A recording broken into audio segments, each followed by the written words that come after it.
going on this computer? Okay, and then. Good evening.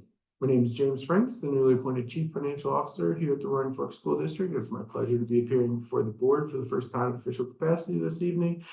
And the topic tonight is the 2024-2025 fiscal year adopted budget. State of Colorado recently passed the 2024 School Finance Act. Some of the provisions of this bill call for the addition of approximately $16 million to the mill levy match override fund, transferred from the state education fund.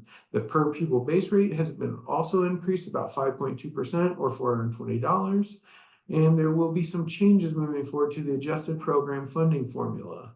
The highlights of that are mainly going to be phased in through a 6-year period of the 25 through 26 through the 2030-31 state fiscal year. The budget stabilization factor is removed as of the 24-25 year, and there is also an addition this year of an additional at-risk measure.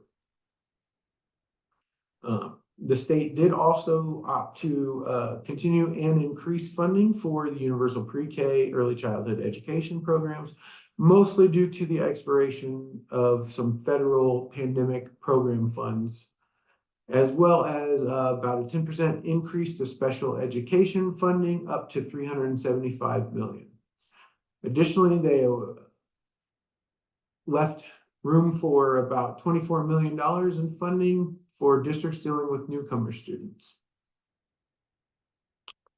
How does all this affect the Roaring Fork School District? Well, for the current year, the budget stabilization factor that was removed in the prior year had lowered total program funding by approximately $1 million. Additionally, in addition to that lowering not being present this year, we did receive an additional at-risk factor funding of $1 million for our rural status. These factors will bring our total program funding for the 24-25 fiscal year to about $69 million and increases per student funding to $12,175 per student. Moving forward, as I mentioned earlier, changes in the total program adjusted program funding formula will be phased in over the next 6 years. The 25-26 fiscal year would see approximately $1.5 million increase in our program funding in the new formula over the old formula. That's only going to be approximately a 5% increase. However, keep in mind that these are early projections and also factor in a very low cost of living adjustment of only 2.6%. Obstacles ahead. Rising property taxes continue to be one of the biggest problems facing school finance.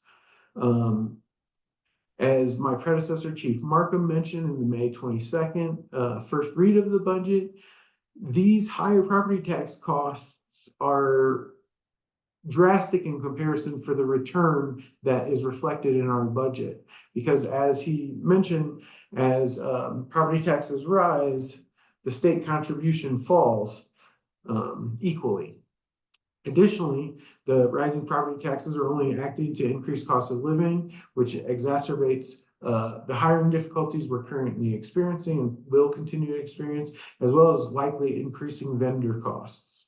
Long-term risks, well, as we mentioned, with the state contribution falling, education funding starts to leave a smaller footprint in the state budget, which can present a risk in future years, as evidenced by the budget stabilization factor that was recently removed. However, the caveat being that the current legislature has definitely sent signals that they are working to increase education funding, and perhaps that might not be something that is of terrible concern at this time. There could also experience collection delinquencies in property taxes, which may push some revenues which mostly are collected right before the end of the fiscal year into the next fiscal year. Potentially affecting the bond fund. If we do see some of those later collections of prior year property taxes, typically in November, when the county has its tax lien sale, that could create cash flow problems when it comes time to make those bond payments. 2024-2025 budget highlights. I think we have a lot of great opportunities presented in this year's budget. The continued funding for early childhood education, English language learners, and newcomer students really will work kind of in unison to get some of our highest at-risk students the resources they need to get on the same level as their peers. Additionally, in the housing front, we do have very strong housing fund reserves of about $20 million. And as my predecessor again mentioned in the May 22nd hearing, the district does have some land holdings that will need reviewed as far as growth moving forward. We are getting about a 6.7% increase to per student funding over last year.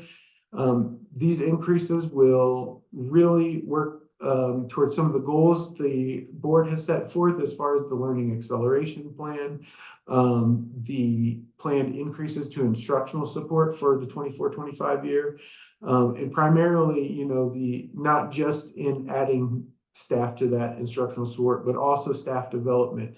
That way we can make sure that our educators are best equipped to teach the students. Administration-wise, we continue to remain a very lean organization with a low ratio of students to admin. Additionally, Chief Markham had mentioned integration of software systems to expedite things in the financial field for the district. Some challenges that we'll be facing with this budget. Staffing continues to be a problem. Hiring is difficult because of the cost of living, cost of home ownership, and that problem does not look to have any solution in the near future. Retention is also high. We're feeling a lot of pressure from neighbors as far as competing salary-wise. We also are experiencing rising benefit costs. All of these are really driving up the cost of bringing in educators to teach the students. Additionally, as I mentioned earlier, the federal pandemic funding is to end for the ESSER and the EASI programs. The state did increase somewhat to offset that. However, it's not in equal proportion. As far as housing, the local real estate remains high. Construction costs are ever increasing. While we do have the opportunities of having a robust balance in the housing fund, the market is very tough right now, and it's going to be challenging to find the right opportunities moving forward. Planning ahead, for future years, future year funding. How do we allocate these future increases? Chief Markham mentioned in that May 22nd hearing that it had been about 10 years since the Roaring Fork School District had updated its growth projections. I think that should be something that's strongly considered in the near future. We do need to consider how much we want to allocate towards workforce housing, how much we want to put towards teacher development, new programs, and wage increases to offset that hiring problem we're experiencing. Other opportunities for additional revenues. There's one thing that I learned in my experience in the property tax field is that you have to be vocal to your state legislators. We've got to continue to be the squeaky wheel if we want education to be funded at the levels it needs to be for us to be successful. We'll continue to pursue appropriate grants, and make sure that we're doing everything in our power to bring the resources to the district and to the students that need them. Shoot. I'm going to maximize student outcomes. Sorry, I skipped ahead. Go back.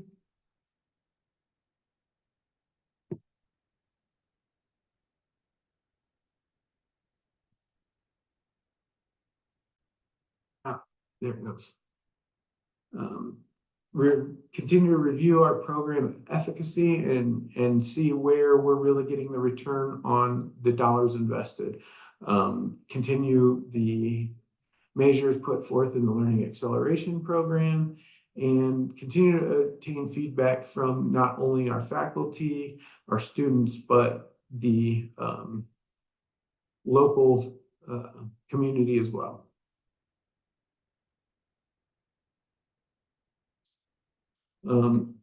In the same vein of looking forward, the finance team will always be keeping a weary eye on the horizon.